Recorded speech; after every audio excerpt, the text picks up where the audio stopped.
order the April 7th, 2025 meeting of the Beacon City School District Board of Education. Please stand for the pledge. I pledge allegiance to the flag of the United States of America, to the republic for which it stands, one nation, under God, indivisible, with liberty and justice for all. Vicki, can you call the roll? Here. Here. Excused, sorry. Ms. McNair? Here. Ms. Cush? Excused. Mr. Shetter? Here. Mr. White? Delayed. Ms. Hewer? Here. Ms. Davis? Here. Matt, can you review the fire exits? Exits are in the back of the LGI.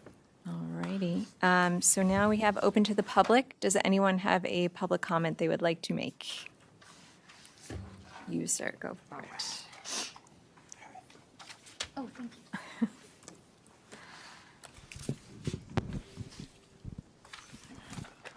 Hi. Can you hear me? Yes. Do I need this? You can give it a shot. In the thing probably. And you're good. Okay. Good evening.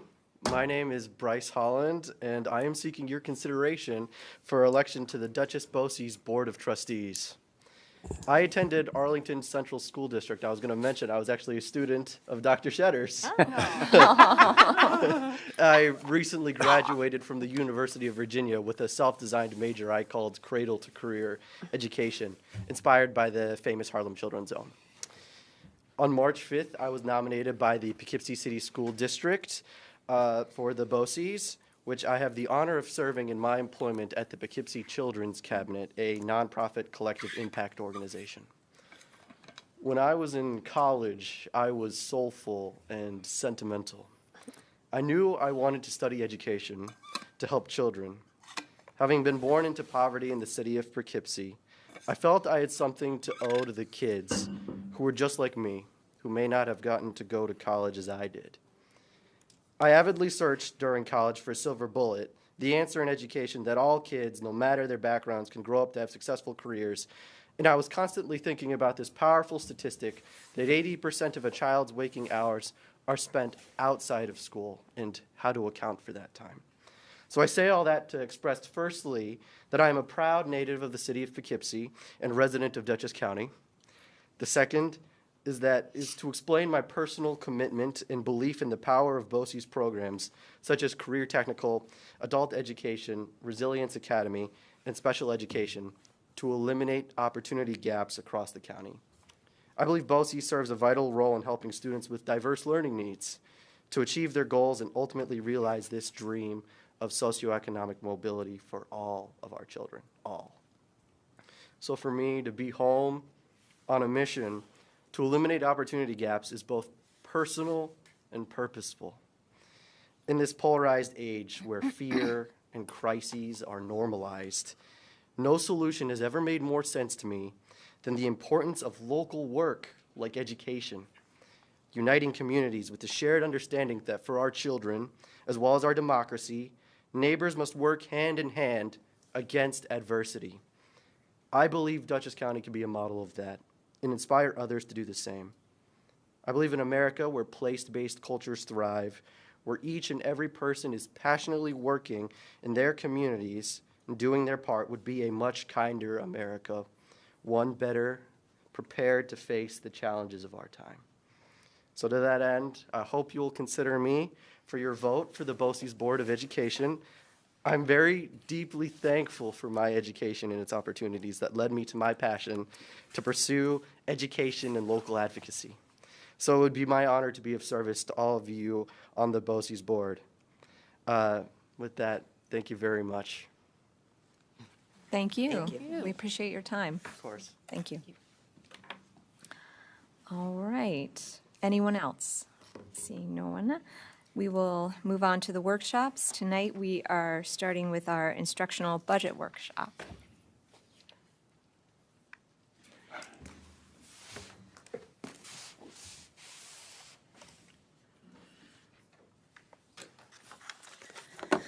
Okay, good evening, everyone.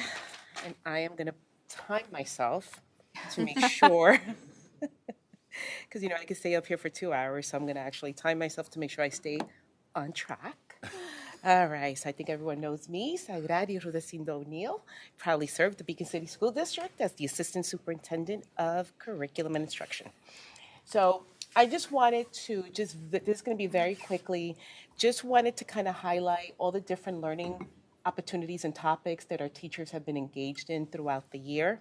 Many of these courses have been outside of the school district, either through our local BOCES that facilitates a lot of the learning and partnership that we're doing right now. So these are just some of the topics that our teachers have been engaged in. If you will see, there's been a lot of opportunities around literacy, around math, around science, around AI, social emotional learning, classroom management, supporting students with disabilities, ENL populations. So anything that you can think of, our teachers have been involved in, all, of course, with the goal of ensuring that we are supporting our students in the learning standards. We've also done several book studies. Two that I would like to highlight is the Building Thinking Classrooms, because our entire math department at the secondary level is involved in this book study. And I'll talk a little bit about that later on in the presentation, as well as at the elementary level, Shifting the Balance. And that is a book that's kind of been the anchor of the work that we've been doing around the science of reading. And of course, we always want to support teachers going off to conferences. That's a great opportunity to continue to learn, as well as to meet other folks in other school districts and share best practices. This is some of the on-site curriculum support and coaching that we have been engaged in. So in addition to the coaching that I've been doing, we've also had partnerships with the Mid-Hudson Regional Center that has been working with us around our vocabulary acquisition through a K-12. That was the goal of our district this year. Our academic goal was vocabulary acquisition. We've also been doing some in-house coaching with BOCES, as well as curriculum development in HMH, iReady, and what have you, and of course the Positivity Project. Just some highlights.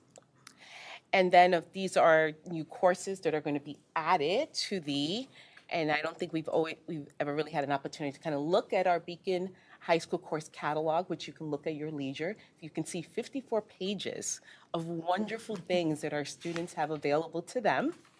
It is on our website, so if anyone's interested in all the different electives that our students have an opportunity to engage in, it is right there. Okay, but we're going to be adding, I'm very excited about Lights, Camera, Literature, the art of film. All right. So the budget proposal that I am going to be presenting tonight, of course, is anchored around our Portrait of a Graduate. And while the New York State Portrait of a Graduate has not been officially voted on by the Board of Regents, we know it's going to be made official within the next 2 months. So a lot of the work that we are doing is in preparation for that, making sure that everything that we're doing are within the 7 components of a Portrait of a Graduate. The Portrait of a Graduate is aligned to our learning standards. This is just something different in terms that our students no longer will be required to pass a Regents exam. So for those students that choose not to take, doesn't mean that we're not giving. I always want to make sure we're clear about that. We still have to administer the Regents exams, but it is unlinked from the graduation requirement. So they do not have to pass a Regents exam. And those students that are not doing the Regents route will be doing performance assessment. And how we get our students able to do the performance assessments, we have to do a lot of professional development around that. So again, the rationale for the proposal and the plan is looking, of course, at our data that I shared with you back in the beginning of the year and that we have been tracking throughout this year. Right now, our data is indicating that we need to continue to support our students in terms of phonics, phonological awareness, and phonemic awareness, particularly in the upper grades. So we do have this bubble of students that were affected because of COVID. We know that COVID caused a lot of opportunity gaps for our students, particularly those who were in the early childhood grades who would have gotten that strong phonics instruction, but unfortunately could not get it because it was virtual. So we want to make sure that we continue to strengthen that, continue our emphasis on vocabulary as our data indicates, and looking at literacy, really making sure that our students are not just exposed to informational texts, but that we are making sure that we are developing the vocabulary within that informational text. Because if we look at social studies, we look at science, we look at math, those are the things that our students have to be able to access in order to learn new concepts and the learning standards, particularly looking at the different tiers of vocabulary. So one of the things that we've done a lot this year is really differentiating between tier 2 words and tier 3 words. So our tier 2 words are those academic words that our student must know in order to access the curriculum. So words like summarize and analyze and cause and effect, for example. Those are words that they see across all different content areas, but may be applied differently depending on the content area. One of the things that we're doing at the secondary level is that we actually are creating a bank of words that we're going to require everyone to actually teach at grade levels. So in 9th grade, these are the words that all of our students need to know, the academic words, in order for them to access the curriculum. Tier 3 words, which are words that are very specific to a course or content area. So for example, if you're teaching geometry, you have to teach about isosceles triangles. You have to teach about scaling triangles. That's not something that we actually discuss in everyday life, but it's needed for geometry as opposed to the tier 2 words that you actually need it in all of your different subjects. So we really talked about that differentiation and having some commonalities. Also looking at our data, we want to make sure that when the students who are participating in our Regents exams, we want to improve their proficiency in those assessments, as well as our 3 through 8 assessment, particularly our constructive responses. That's the area of support that we know we need to work on. When we look at math, Algebra 1 in particular, not just for the Regents exam, but in overall, because we know that research says that students who are exposed to Algebra 1 actually have greater success, not just towards college and career readiness, but actually it actually affects them monetarily later on in life. There's a difference of $30,000 to $40,000 of income for students who actually have been exposed to Algebra 1. So we want to make sure that our students have opportunities to take those courses. So looking at literacy. So our literacy plan of support is in 2 tiers. So we have our elementary and we have our secondary. Currently, we have 5 teachers that are being trained in letters. Next year, those teachers will be going to year 2 of their training. We talked last year that letters was basically a program where it's not a curriculum, but actually supporting our teachers in understanding how the brain actually learns how to read. So that's science of reading. So it's the techniques and what the brain does to lift words off a page in order to gain comprehension. We will be adding a second cohort of teachers next year, so another 5 teachers. Right now, all of our AIS teachers are being trained in letters. We selected our AIS teachers because they're the ones working with the students that need the most support. Next year, we want to see if we have a teacher in each one of the buildings, including Roundabout, because there are some students entering Roundabout and currently at Roundabout that we want to give some extra support to. We are going to continue our foundations coaching. We do have 2 buildings that are being coached right now. Next, Glenham, which is a demo school. And what we mean by demo, they are a model school that we can send teachers to if they need extra support. And South Avenue. Next year, we will be using Sargent and JVF to be our coaching sites. We are going to be next year training teachers in Just Words. Just Words is another component of Foundations, a Wilson program, because it's an Orton Gillingham program, but designed for the more mature student. So it's for our upper elementary as well as our secondary students, and I'll explain that a little later. HMH Interreading, so K to 2 will be now implementing interreading next year, and 3 to 5 will be continuing to get some support in that. AIS, we want to continue to support them in intervention, particularly in math. Our data indicates that we really need to make sure that our teachers who are working with our math students that are struggling, that we're giving them effective teaching strategies in order to help them uncover the curriculum a little bit more. At the secondary level, we do have some teachers that will be trained as well in Roundabout, as well as 1 person at the high school in the Just Words program. For those students who need that extra support as well, the work at the secondary level is anchored a lot around the literacy briefs, because again, at the secondary level, it's a kind of a shifting for them to understand that they're all readers, they're all teachers of literacy. Where iReady, which is something that we've been using for these past couple of years, they have a new feature called iReady Pro, and it's designed for the older learner. So we've had discussions about the students' engagement in iReady, particularly at the upper level, that maybe the students weren't as engaged because they didn't find the lessons as stimulating. So iReady has addressed that, and they are unveiling a new component for our secondary students that's a little bit more robust and more sophisticated to really help, particularly with gaps in vocabulary. And then this year, we do have 100 students that are part of a pilot at Roundabout that are going to begin engaging in the DIBELS. So the DIBELS is an assessment that we're using right now at the elementary level. The DIBEL, what we do is we look to see if students can note letters, know sounds, their reading ability, but also comprehension. So we are going to try to pilot this at Roundabout to have another data point in addition to classroom assessments and iReady. So these are the different tiers of support under the Wilson Reading Program that we are using. We are using Wilson because it is an Orton Gillingham program. Orton Gillingham is a methodology of literacy where it's basically about scientifically proven strategies that help support reading. The Wilson program was designed for the older student. So Wilson, in its full inception, is the highest tier that you can get of intervention. It is designed to be 60 to 90 minutes a day for those students that are really, really, really struggling.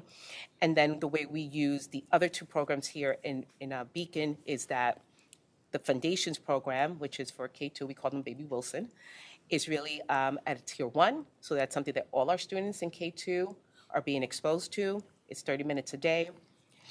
If students still need extra support, it can also be used as a tier 2, and that would be within the classroom where the teacher's doing small groups and doing another dose of Foundations, or it could be done by an academic intervention specialist. We are adding Just Words to be a tier 2 for our upper grade students who are still struggling with lifting words off a page. And this is just an explanation of how each program kind of works. So again, we've been doing Foundations for several years. It is part of our tier 1 and tier 2 model. We were going to be adding Just Words, and specifically for 4 through 8, possibly some 9th graders. And then the Wilson Reading Program, we will have 7 special education teachers who are going to be trained in the most intensive model, which is the level 1 certification. And that level 1 certification is a year long because it's very, very intensive. So in math, like I mentioned, the thinking building classroom model is a type of model that our math department is engaged in right now, which actually really emphasizes problem solving, critical thinking, as well as student engagement. So if you walked into one of these classrooms, what you will see is you will see one problem on the board, and you'll actually see students in groups standing. And they actually have these whiteboards that they stand at, and they discuss the problem of the day. And then they have to figure out how to solve that problem. So there you have students engaged in mathematical language and conversations. They have to critically think how to solve the problem. They have to work in partners or in teams in order to solve the problem. And they're really thinking about these really complex, higher order concepts as opposed to just skills. So that's a model of instruction that we are supporting, particularly in math, because we know that our students are really disengaging from math because they don't find it as interesting. Personally, I still don't know how to do algebra. Algebra was like a nightmare for me. I wish I would have had this model when I was in school. The other thing that we are doing is in terms of AIS, so we are relooking at our math intervention model to see how we can better support our students and what kind of resources we're able to give our students when they're being pulled for math. Right now, we're looking at the number of students that need that support. So we are going to be redesigning our math intervention block. And in addition to that, we are going to be developing some common assessments in math so that we did it already in literacy, where we actually have common assessments that are informing our report card grades. We want to now do that in math. So math needs a little love when it comes to that. Science, we will be fully implemented, Science 21, K-5. We do need funding, of course, for any new teacher that would come in because they would have to fully be trained. Science 21 is not a program that you can just come in and wing it. You must be trained in it. It's a very intensive program, and it's completely aligned to the next generation standards. So anyone that's new or comes down either from roundabout, a sixth grade teacher, down to the elementary level, we want to make sure that they get training. We do have investigations that our 6 to 8 teachers are doing as well. That is something that it happens also at 3 through 5. So it's 4 labs that our students in grades 3 through 5 must do. And in grades 6 through 8, they also have to complete 4 labs. And then, of course, there are going to be, even though we are decoupling the Regents exams from the diploma, doesn't mean that new Regents aren't coming. So in 2026, there will be a new Regents in chemistry and in physics. We want to make sure, so this is the pacing calendar for that. So it would be the last Regents that is introduced to our students. All right. And then in social studies, continuing to support our inquiry-based framework, as well as we're having great success with the CO Civic Readiness. We want to make sure that our teachers are still supported, because this is going to be a great entryway in terms of that component. We were talking about the portrait of a graduate. The CO Civic Readiness really hits a lot of those components when you look at the work that's being done through there. And introducing next year some student innovation and performance-based assessment. Again, just to get ready for that portrait of a graduate. So just very quickly, this is the Beacon City School District's tiers of support in RTI MTSS. This has been fully fleshed out at the elementary level. We do want to expand this to the middle school next year. We started laying the foundation of that this year, so we do have a middle school team that right now is being trained at BOCES on how to create effective RTI MTSS teams within the school building, so that if there is a student at roundabout that is struggling, they're actually going through the different tiers of support.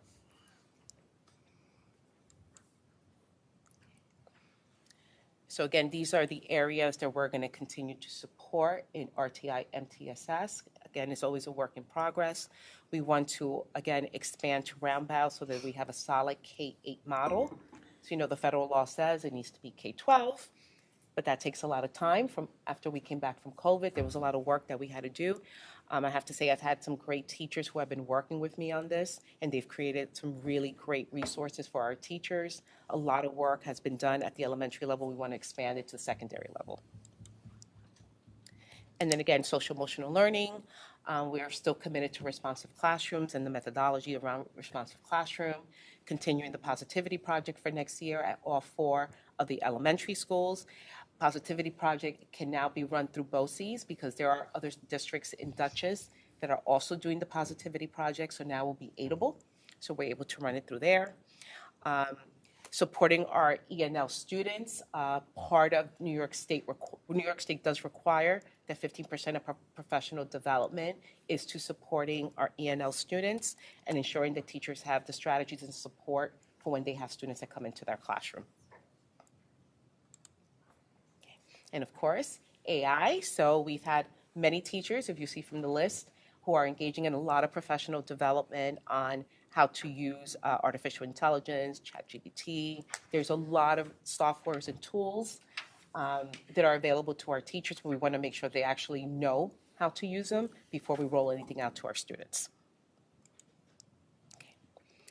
So this is what I would be proposing in terms of Dutchess County BOCES. That would be our contract with BOCES. These are some of the services that we would be getting through our COLSER with Dutchess County BOCES. It is not an exhaustive list because there are a lot of trainings that happen throughout the year. There's going to be a lot of work still on uplifting students. So if you saw the news on Friday, New York State has basically committed itself to continuing to uplift students and ensuring that we're supporting our diverse student population. So we want to make sure that we continue to do that. We also have a COLSER with PNW BOCES. They are the ones that support our Science 21 curriculum in K2, again, allowing for there to be funding for teachers who are new to the program. And we do have a cross-contract with, for the foundation's coaching to PNW BOCES. Again, continue to send teachers for conferences. The Wilson Level 1 certification, it is also a contracted service as well. And summer reading PD. So our K-2 teachers do have to be trained in the new HMH program, and that would have to be done over the summer, like our 3 to 5 teachers. Materials for the reading program in K-2, another 3-year quote. The materials for Wilson, some of our educational technology, our DIBBLES, because the students do it on the computer, and it's scored on the computer, and the Foundations Hub, which is a subscription for the teachers that give them the supplemental materials when students need more intervention in Foundations.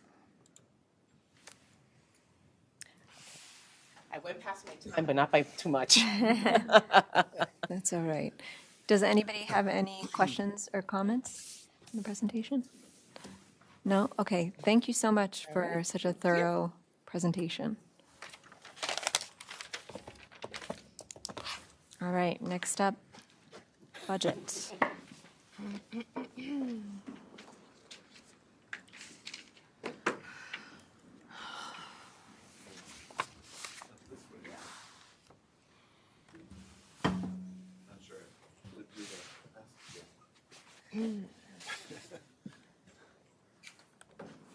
Okay, so good evening, everyone. Our guest just walked out, but I was going to comment that you're going to get to listen to 2 UVA grads tonight. Okay, not very exciting, but we wanted to approach the budget slightly differently and get into expenditures by code. So tonight I'm going to walk through the first 2 slides. Those are ways for us just to kind of those will be sort of part of our public presentation in terms of explaining what's in the budget. And Ree will take over and get into the expenditure side and talk about that in depth. So just ask questions as we go. There is a slide towards the end that Anne Marie put these numbers together in terms of what sort of the median household in Beacon pays in school taxes, but then comparing that to what that median household in the other, some of our surrounding districts, what those, with that same cost house, what they would be paying. And I think that's a really telling slide. So I'll jump back up and talk about that one a little bit. And then we'll just talk about some next steps in the budget process. Just a few thoughts before we begin. I started just an early round of PTO meetings. I had one tonight. I was at Sargent at their PTO meeting, and I didn't do slides because we haven't fully officially adopted the budget yet, but got into the things we're focusing on, talked about the upcoming capital project. It's a really exciting time of year, and I love talking about what we've been able to accomplish over the years with the budget, what we're trying to accomplish this year. Secondly, Saggy mentioned it at the end of her presentation, but there is uncertainty with this budget, right? And so I don't want to be a gloom and doom type person, and that's not how I'm approaching my presentations. But I was reading something in terms of the business world the other day that you would be a fool not to prepare for changes, right? Like you'd be a fool to not sort of brace yourself or your organization for potential changes in funding. So I don't know all of the ins and outs about it, but Saggy referred to it like, the U.S. Department of Education asks states to certify that they are following, Title VI and certain aspects of teaching diversity initiatives. New York's response to that, Commissioner Rosa, was that we've already done that several times and we don't need to do it again. The reason I'm bringing it up is, could that potentially mean a reduction in federal funding for states like New York? We have no idea. So some of the things that we're excited to be implementing if this budget passes, we may need to hold back on because we may need to be making up for a loss in federal funds. So it is something that I said it at the PTO meeting tonight, in all my public talks with this budget. I will be bringing it up, not to try to make that the conversation, but just that there is sort of an asterisk next to this budget presentation this spring, for sure. So just, I'm trying to shift over to kind of having these four main areas: academic excellence, communication, community outreach, culture of care, facilities, and fiscal sustainability.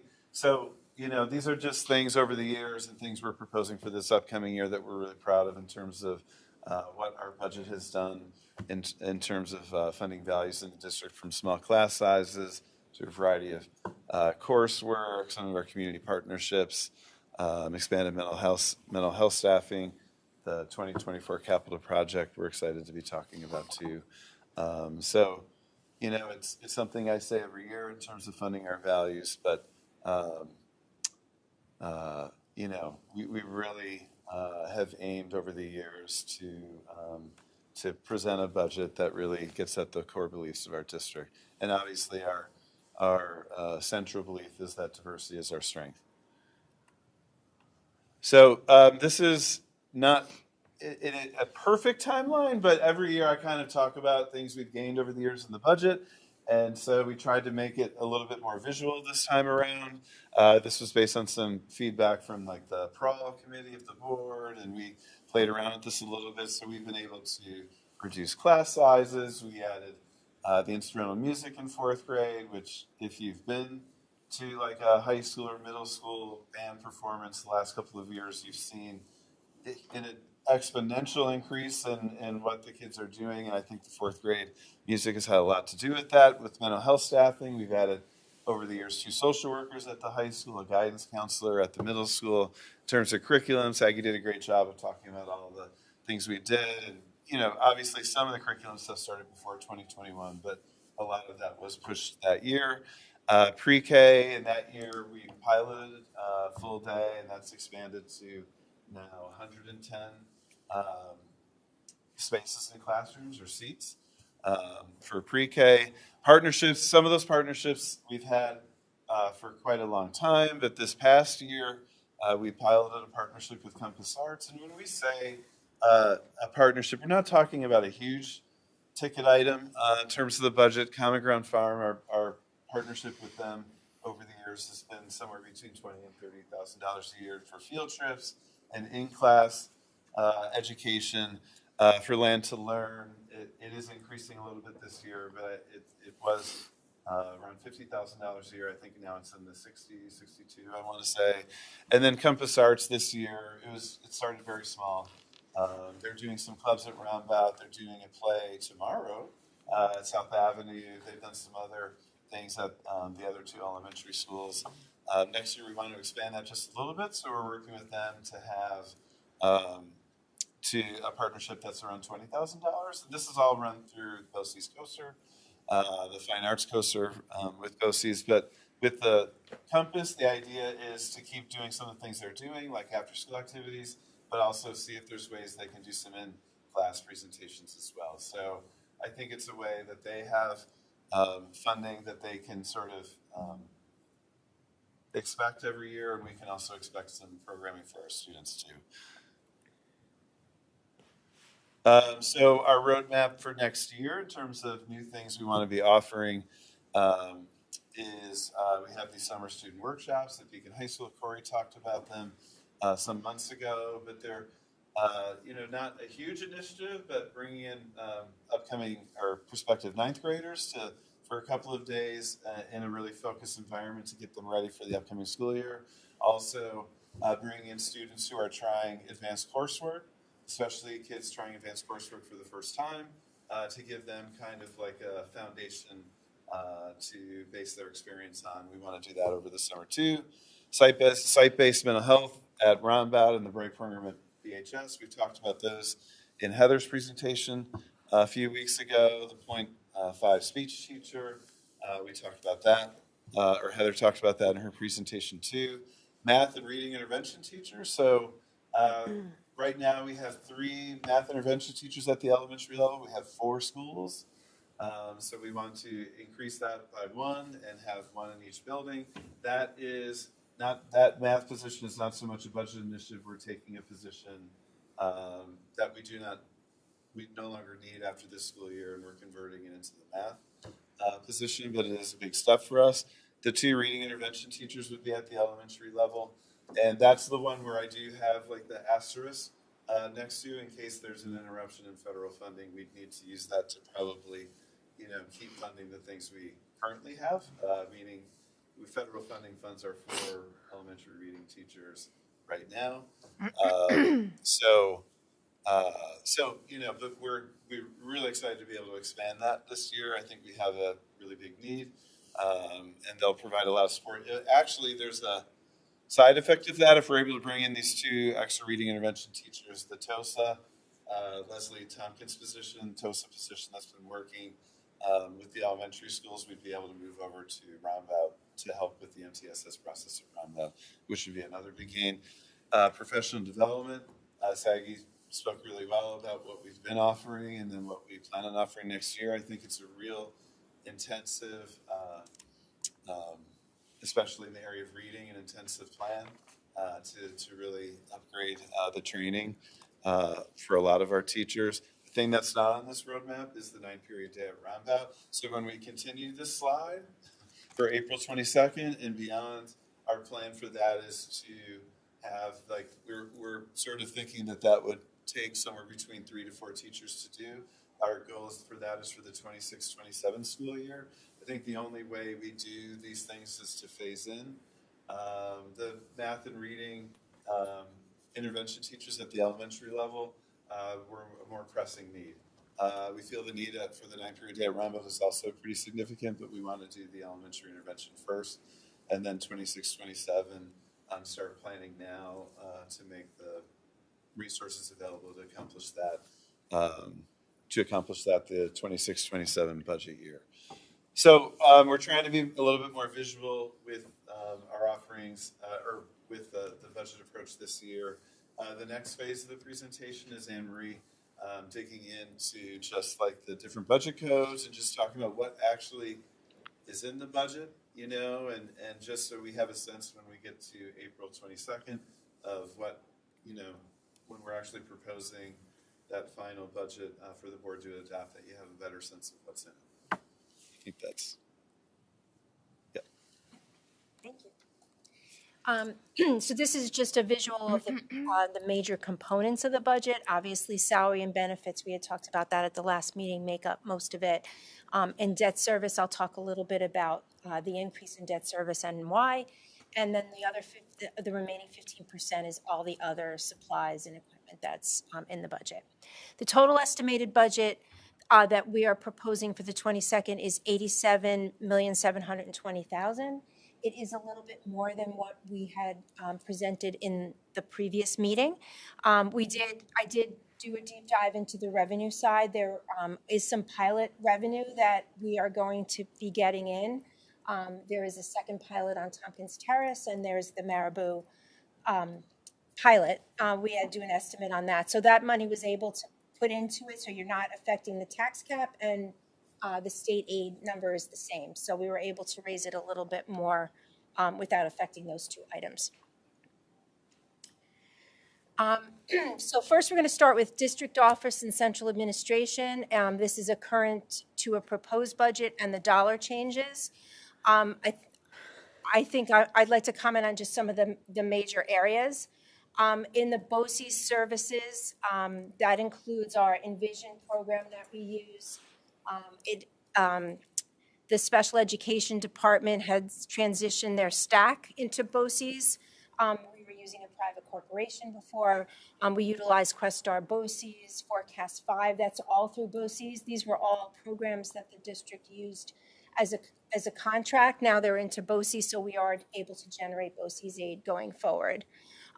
So these budget codes are the salaries and benefits in areas of the superintendent's office, the business office, the school attorneys, the public information services for the budget flower and the development. That is also in the BOCES area.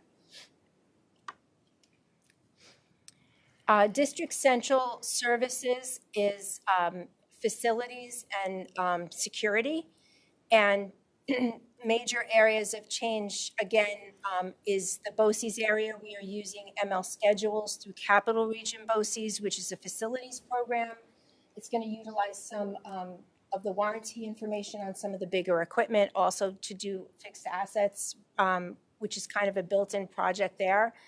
And then also an increase, we're trying to put through any kind of printing that we're doing through the BOCES print shop rather than use a contracted services so that we can get BOCES aid in the following year. District special items is our insurance. We did have an increase overall in liability insurance, all the districts between 11 to 12%. And the BOCES services here, the administrative and capital costs come directly from the Dutchess BOCES that they vote on the budget, so that was a little bit of a decrease in certain areas there. District instructional administration would be curriculum and instruction, and would also be the principal level administration, so the building level principals, assistant principals, their clerical, their offices. In contractual services,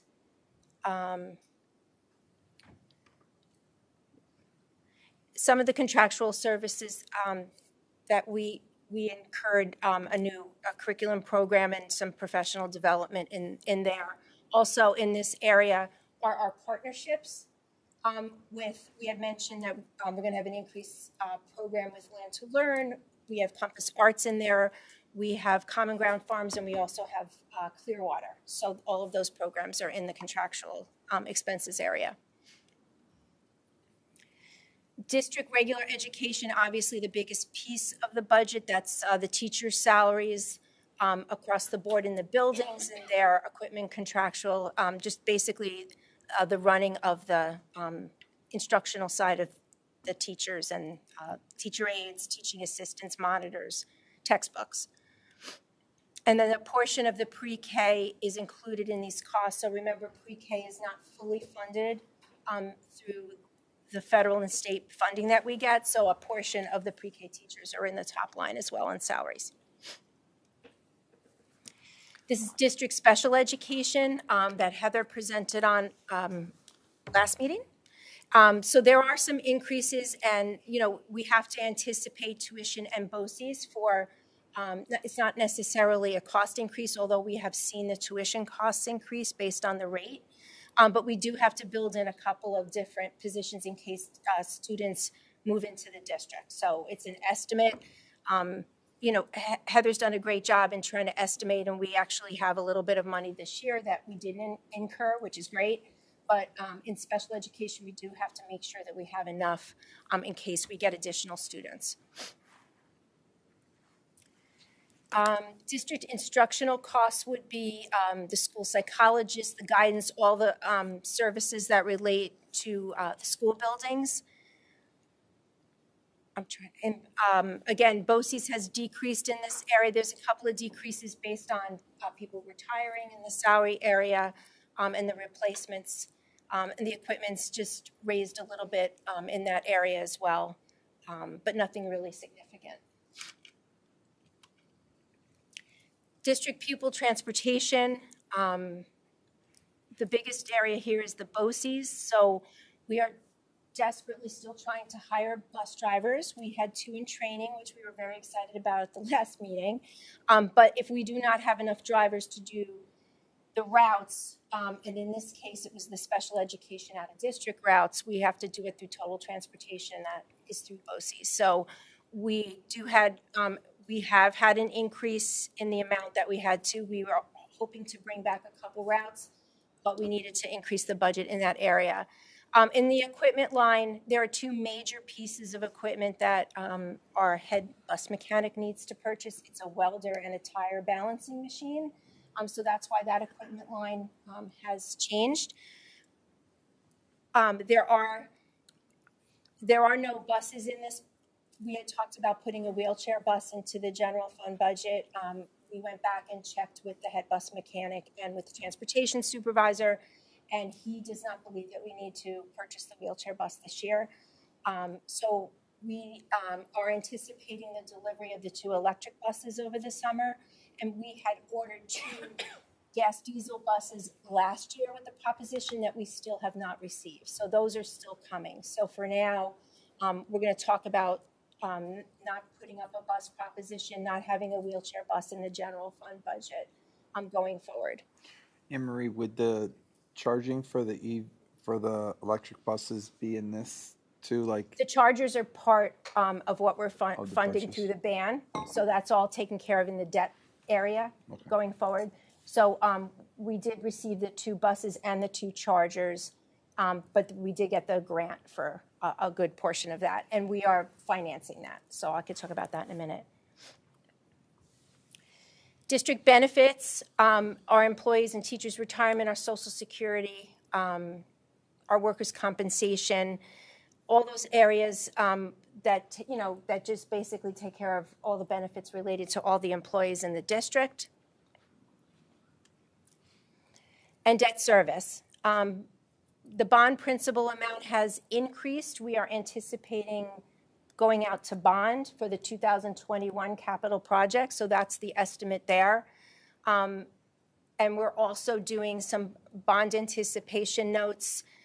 So you're seeing the bond interest just increase a little bit, but it will decrease based on the bonds. But then we also have the buses in there, and we also have a ban scheduled for the 2024 project and just the initial costs going forward there. And Matt's favorite slide. Well, I just, Anne Marie put this information together. For years we've been doing the bar graph where our tax rate is on a thing. And so I got to trial balloon this with the PTO meeting I was at earlier. And I didn't even use the slide. I was just talking to them. And this slide probably got the widest eyeball of, extensions and like the biggest looks. Because I think, back to the revenue part, and we'll have this in our presentation April 22nd, the tax levy rate is going down ever so slightly to 5.09. We'll have that explained at the April 22nd meeting. I think in my mind, this is an argument to go to the tax cap, just looking at how much some of our, when I say competitors, I'm not necessarily talking about like athletics or debate club, but like just in our hiring and our retaining employees, these are some of our closest competing districts in the amount that a homeowner, of the same price house in those districts, the amount more they're paying. Someone could make the argument, well, doesn't state aid try to level that off? It doesn't. It may take us a little bit closer in leveling it off, but it does not bring us anywhere close to equalizing that playing field. So, with getting into this, my recommendation again would be to go to the tax cap, and we use some of these slides to explain what we've been able to build over the years, what we want to build in the future, and how we're getting a lot of bang for our buck in Beacon. Just in terms of comparing ourselves to some of these other districts. And the other thing I mentioned to the PTO meeting, and I know you all know, but these are just Dutchess districts. Like, so if you then expand this to the region, like that number just grows. Like if we're talking about Orange County, Putnam County, obviously Westchester, that school tax estimate just gets bigger and bigger compared to what we're paying here in Beacon. So this is one that, when we do, whether they're school events or community events, we're going to make sure to have this slide. Just some next steps at the April 22nd meeting. We're going to add a few slides to this presentation. So we are going to reincorporate that bar graph where we do compare ourselves just tax rate wise to all the Dutchess districts. We'll put that in. We'll have a final slide regarding the tax levy rate at 509 now. And then we'll have that roadmap that takes us through next year. We'll extend that to the 26-27 year and add a section of what we want to do there with the 9-period day at Roundabout, a year out from now. And I'm blanking out a couple of things, but we're going to expand this presentation a little bit more for April 22nd. We wanted to give kind of like a wider and slightly deeper view into the expenditure side in a presentation. So then I kind of consider that, right, April 22nd is right at the end of spring break, and we have till May 20th. So I'll be working in the next couple of weeks on scheduling some different community events, both digital and in person, to go through this. When we do the community event, we won't go through every single one of those expenditure slides, but we'll do some of the highlights of that. May 6th is the budget hearing. May 20th is the budget vote. One of the things, and you can kind of see a little example there that we haven't totally finished, but we had a great meeting with our administrative team about the budget this year, and they asked that they have budget-specific material for their schools so they can talk to their school communities. So for each of our schools, we're creating like an individualized budget sheet. We're putting all the information together right now, so it's going to have like how much staff does the school have, how many students, at the secondary level, what courses are offered at all the schools, what are the clubs offered. We're going to get a couple quotes from students on the flyer, and have some other pieces because, I think this year is really important to give people as much information they can have walking into their polling place on the 20th in regards to what this budget is supporting. So the principals are going to help with that. Our goal is to have those ready possibly by the April 22nd meeting for the board to see, but definitely right after that in terms of disseminating those to the community. I'm talking with PTOs about seeing what they can do in terms of voter education. Obviously, in my role, I'm not telling people how to vote. We're just trying to present as much information as possible. But, we're excited. Obviously, there's a little sense of trepidation with like the federal role in the budget this year or for upcoming years. But we're really excited about what we've gained over the years and what we have in next year's budget. I would have absolutely loved to gotten that 9-period day done this year. I think every one of the administrators is tired of hearing me talk about it. But I think setting it as a goal already for the 26-27 year helps focus our budget planning for that year to be able to get it done. So like I said, we're adding some slides for the April 22nd meeting in terms of adding a little bit more information. I'm really appreciative, Anne-Marie, of you coming up with these numbers. I think it's super helpful in communicating where Beacon stands in terms of why we're doing what we're doing. And the last slide I want to add is also an explanation of the 2024 capital project. Because I'm finding already doing the one PTO meeting today, it's really useful to join these things together because it is a reason for the slightly higher levy rate. So we're going to have a slide or two just on all the different things that the 24 capital project is focusing on, because it has a obviously very positive impact on all our school buildings. So we'll add that as well. All right, thank you so much. Does anybody have a question or a comment about the presentation? The visuals look really good. I appreciated the budget code aspect, Yeah. showing from the 24 to the 25 in the budget codes and how it increased and the explanations that you gave. I think it's clear and transparent. I think so too. So so the earlier slides really came out of feedback we got from Prawl, and we've been trying to kind of go from feedback from the board meetings. Like, do you think the code by code, when we do community meetings, do you think going code by code like that is stuff that people attending one of those presentations wants to know, or should we have it in our back pocket? To put up there if people ask a question? I or- feel like people are department by department might be more meaningful. I think the benefit of it in one form or another is that you see that on average, the cost of things is increasing way beyond what we're increasing the budget, or when we're looking at. Just even highlighting the ones that were significant, right? Like the 99% one, the 421% increase, right? And you had an explanation as to why that increase is that's something that stands out, right? When you see that it's a 2% or even like a 10% increase, you can kind of, that's in the realm of things. But when you see that it's a large piece, right? That you have the explanation as to why. I thought that was important. I don't know if a community member is going to go budget code by budget code, but it's Right. like we're a little bit more in depth with it. Right. So it did help us. So now when we talk to community members or they ask us about it, we could say, well, check out this presentation. It kind of has it. But I don't know if you have to take the time at the.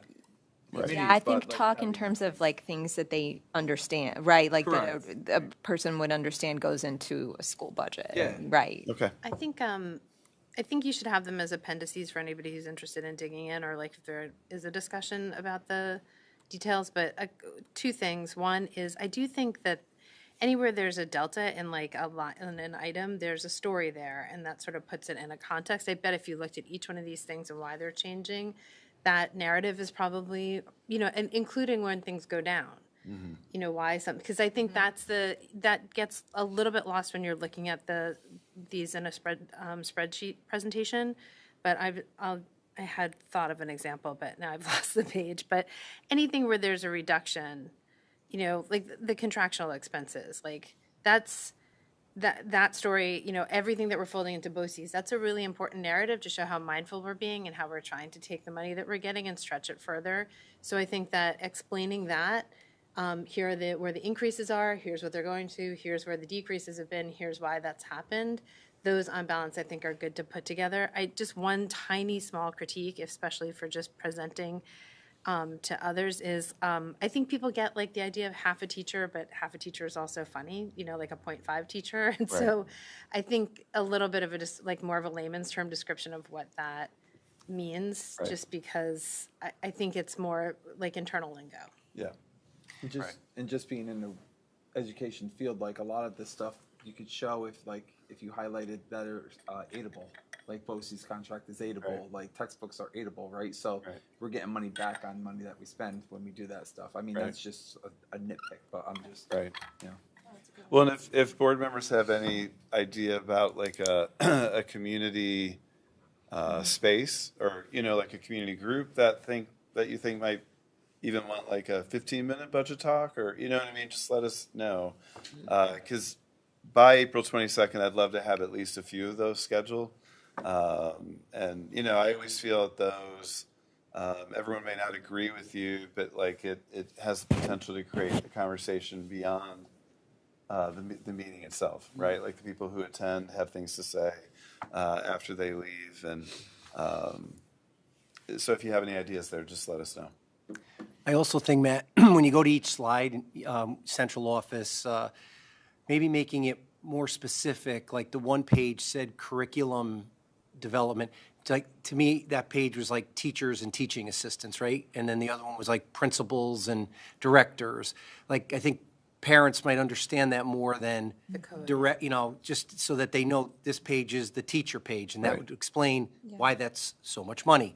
The one was, I think, bus drivers, and maybe just listing who that specific page is dedicated to, just for a parent maybe to kind of understand it a little bit easier. Maybe just in layman's terms, that's all. I think one thing, and this is down the road, or it's just, I think that is when you talked about like the reason for going to the CHAPS. I like the last slide a lot, or the slide before the second to last one, where it talks about the comparison. I think it's kind of good for the eye to go in order from closest to biggest, but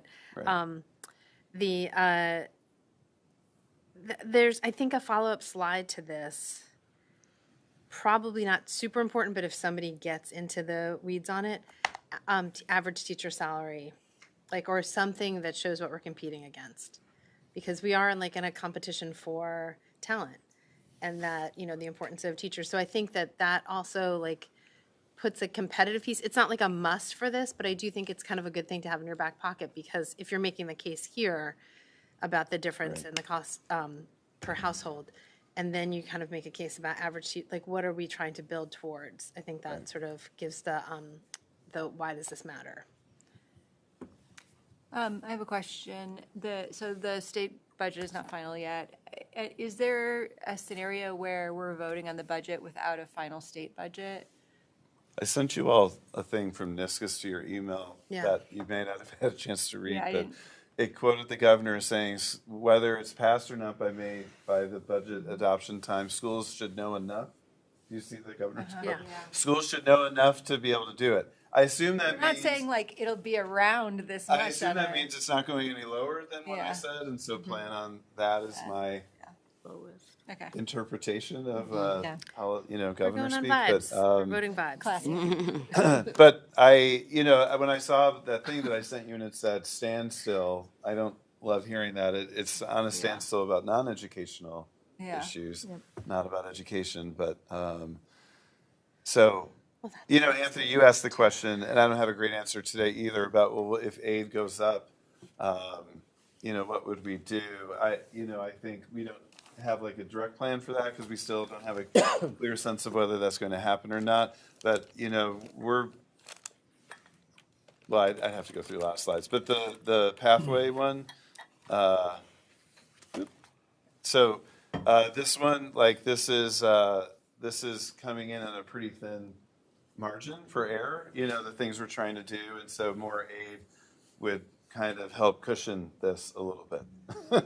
I could, with more aid, I can't promise like another teacher, because this would be pretty close. It'd have to depend on how far the aid would go up, but we are monitoring that. That was a question that caught me off guard, the last one, and I think right now our plan is that we cushion what we're already planning on doing.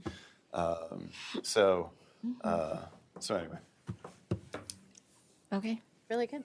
thank you so much. That's yeah. All right. So there are no changes to the agenda tonight. So can I get a motion to adjourn to executive session to review the employment history of a particular individual?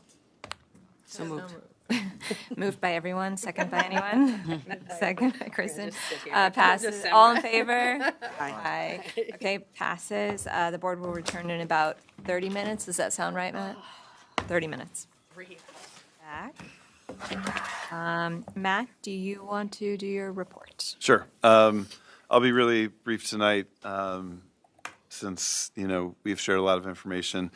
One update that I just wanted the board to be aware of: we are doing a short student climate survey. We talked about that earlier in the year, and we pulled it together. So it will just be roundabout in the high school. I know the high school's really kind of locked in on Wednesday or Thursdays when they're giving it.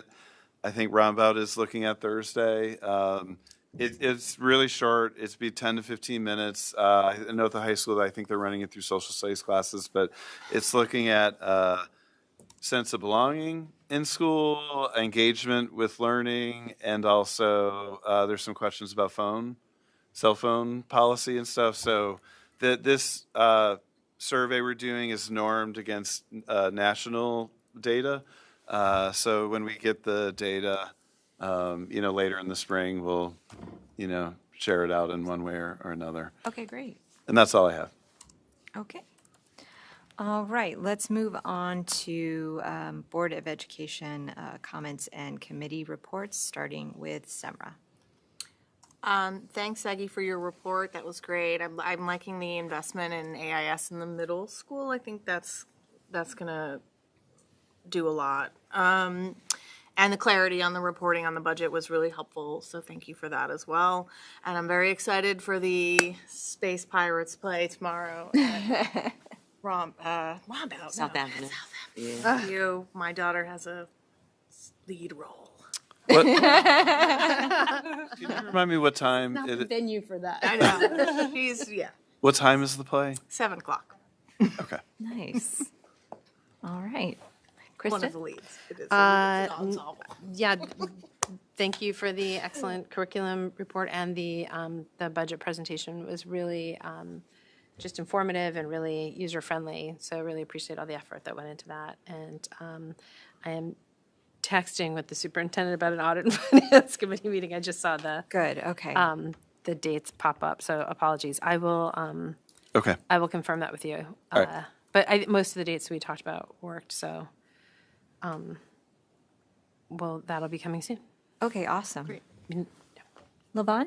I would just like to say thank you for the presentations. They were very informative, and especially the budget, breaking down the information. I look forward to seeing the presentation at the next meeting as well. Great. Eric? Yes, piggybacking presentations were very, very good tonight. Appreciate them. Regarding Facilities Committee, we had a great meeting this evening. Just a couple things. We're wrapping up the capital project from 21, which is great. There'll be a lot of work going on in Glenham this summer. And then we started looking at the capital project for 24, which we're getting focused on with the committee. And we're hoping to be meeting again May 6th, I think? May 6th at 6 o'clock. So things are progressing very well. That's all for me. All right, thank you. Anthony? Thank you for the presentations, and that's it. All right. Meredith? Thanks for the presentations. We had the Dutchess County School Board Association meeting on Thursday. The district everyone kind of shared their student school board member status and what they were going to do, which was interesting. Actually, I was very proud of Beacon that we've had student school board advisors for so long. Many people are just doing it now. And also Maria DeWald from BOCES did a presentation about the BOCES COSER, and that was another proud moment for me because when I first got on the board of Beacon, we were barely using the COSER, and it was so nice to hear it mentioned so many times tonight because it's such a great opportunity to make our money last longer. We don't have a policy meeting scheduled, I don't think, so I'll be emailing. I thought we were scheduled for the 10th. Thought we were scheduled for the 10th. Oh, that's what I was just looking for. Yeah, and I was going to get the 10th of policies out tomorrow. Week? Oh, okay, perfect. Yeah. I can make it. Policy meeting on the 10th. That's all for me. Okay, great. I also wanted to say that the presentations were super helpful. Anytime that you're taking the numbers and comparing them or explaining them sort of toward what Kristen was saying, like telling a narrative about why the number's different, or you're presenting stuff in a more visual way, it's super, super helpful. So please keep that up because it really helps people like me to conceptualize, where the money is coming from and where it's going. I also wanted to say that I am really excited about all of the opportunities that I'm seeing in curriculum. I have a rising ninth grader, so I'm really engaging more with the high school this year. And we had the course catalog orientation, and it's so exciting to see that it's almost like a kid is going to college. I think in a way it's almost college preparatory. Like I didn't have this experience when I was in high school. It was like the classes you took were the classes you took. But they get to look at this and they get to sort of choose tracks that they're on and interests that they have. And the kids are thinking in terms of, I need these prerequisites to get to this. Like there's so many things about the way this is structured that are so beneficial to high school students and students who are going to go on to college or other careers. So I'm just thrilled. I'm just thrilled about a course catalog, and I wanted to share that. I also wanted to thank everyone who completed the board eval. It was not for nothing, and we will be talking about it and making use of it at some point in the future. I also wanted to say that from our last retreat, Matt and Meredith and I have been going over some of the recommendations and talking about ways to implement them. I mean, some things are already happening, which is great. But one of the things we were talking about is trying to capture the conversations that we have during board meetings where a board member asks a question or makes a request that needs to be followed up on later. And it feels like this ephemeral thing, but oftentimes it's where we're having some of our most productive discussions.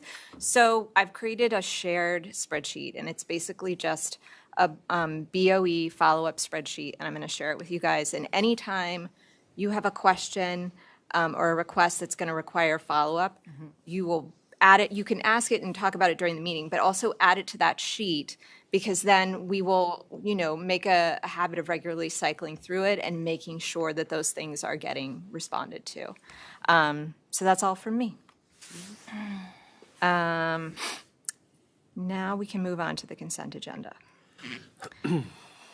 The use of the consent agenda permits the Board of Education to make more effective use of its time by adopting a single motion to cover those relatively routine matters which are included.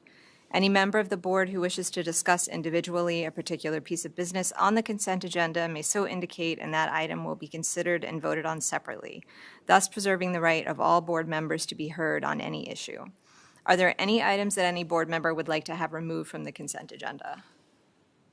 All right, hearing none, can I have a motion to approve 11.01 through 14.02? So moved. Moved by Meredith, second. Second. Second by Kristen. Comments or questions? All in favor? Aye. Aye. Aye. Passes, 7-0? Can I have a motion to adjourn the meeting? So moved.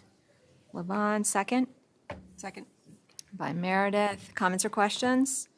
All in favor? Aye. Aye. Passes 7-0. Good night.